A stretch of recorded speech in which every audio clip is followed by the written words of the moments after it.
नेतृत्वलाई चाहिँ नि हामी सम्मान गर्ने भनेर यस वर्ष चाहिँ रविन्द्र गुप्ताजीले आउँदै हुनुहुन्छ। उहाँ बाटोमा हुनुहुन्छ। उहाँ स्थानीय पत्रकार हुनुहुन्छ जो वातावरण संरक्षणमा लामो समयदेखि कार्यरत हुनुहुन्छ। उहाँलाई सम्मान गर्दैछौँ। त्यसै गरी नरबहादुर विश्वकर्माजी उहाँ पनि वातावरण संरक्षणका विभिन्न कलाकृतिहरू मार्फत सचेतना फैलाइरहनु भएको छ। उहाँलाई गर्दैछौँ। त्यसै गरी महेश गेवाली सरले आफ्नो सिर्जना मार्फत विभिन्न कला यो खास गरी सङ्गीत क्षेत्रमा उहाँले प्रदर्शन गर्नुभएको छ। उहाँलाई पनि हामीले सम्मान गर्दैछौँ।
सर नमस्कार। यहाँ बच्चाहरूलाई मैले पेन्टिङ सिकाउँदैछु कसरी बुझ्न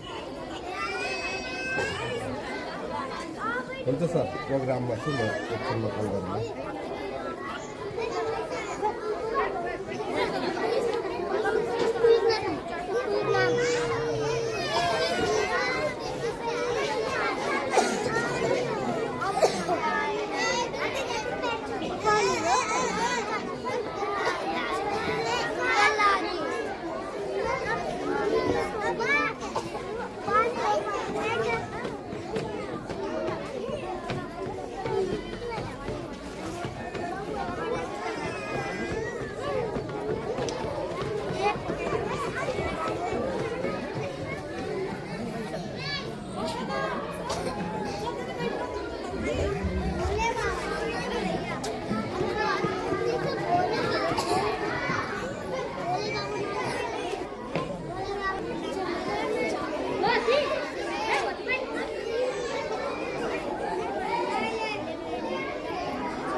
कुण्डहरू साना साना तालहरूलाई हामीले संरक्षण गर्नुपर्छ र त्यस संरक्षणमा धेरै पंक्षीहरू धेरै इकोलोजीहरूलाई सेभ गर्ने त्यो त्यसमा इनर्जी हुन्छ। त्यसले गर्दाखेरि त्यो संसारलाई हामीले संरक्षण गर्नुपर्छ भनेर हामी वृक्षारोपण गर्नुपर्छ भनेर वृक्षारोपण पनि कार्यक्रम आज गर्छौं र सँगसँगै आज हाम्रो विद्यालयका 10 जना जेहेन्दार भाइ बहिनीहरूलाई हामीले छात्रवृत्ति पनि प्रदान गर्छौं र सँगसँगै हाम्रो यहाँ नरबहादुर सर पनि हुनुहुन्छ हामी बीचमा।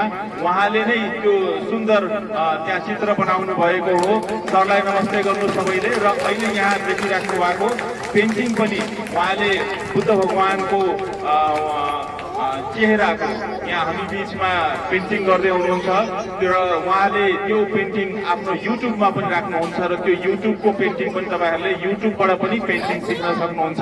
भर्खरै 15-20 मिनेटमै उहाँले त्यति राम्रो पेन्टिङ यहाँ हामी बीचमा बनाइसक्नु भएको छ र त्यसरी गरिकन यहाँ सम्मान कार्यक्रम पनि रहेको छ।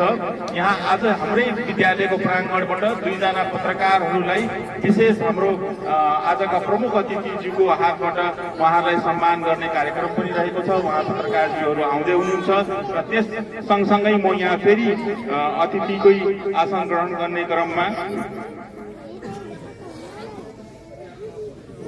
सुनिल अधिकारी सरलाई पनि विशेष अतिथिको सन नेपाल लाइफ इन्सुरेन्स लिमिटेडका सन्तोष कुमार छेत्री सर जो लुम्बिनी प्रमुख हुनुहुन्छ उहाँलाई पनि आसन ग्रहणको लागि सादर अनुरोध गर्न चाहन्छु। त्यस्तै गरिकन ऋषि खनाल सर ओम मेगाश्रीबाट पाल्नु भएको छ, उहाँलाई पनि विशेष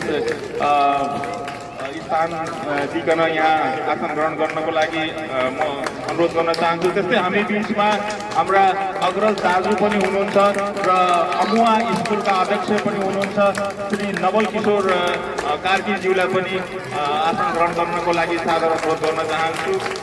त्यस्तै गरिकन हामी बिचमा अतिथिका रूपमा महेश गेवाली सर पनि हुनुहुन्छ जो महेश गेवाली सर एकचोटि उठेर सबैमा परिचित भइदिनुहोस्। उहाँ चाहिँ सङ्गीतकार पनि हुनुहुन्छ, उहाँ आफैले सङ्गीत कम्पोज पनि गर्नुहुन्छ र राष्ट्रिय स्तरको गीतहरू पनि उहाँले लेख्नु भएको छ र आफै गाउनु पनि हुन्छ र उहाँ स्थानीय भैरवाको वासी पनि हुनुहुन्छ र पछि हाम्रो भाइ बहिनीहरूको लागि उहाँले एउटा गीत पनि तयार गर्नुहुन्छ भन्ने हामीलाई त्यो गर्नुभएको छ र उहाँलाई पनि ठुलो क्ल्यापिङले स्वागत गरौँ।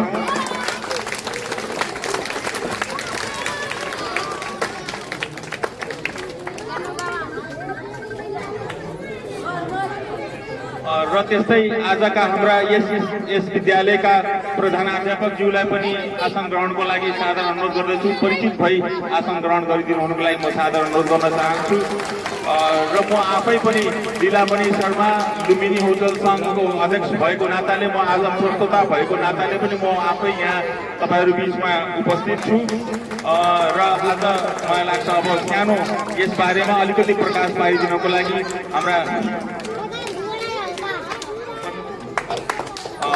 हाम्रा यस कार्यक्रमका अध्यक्षज्यू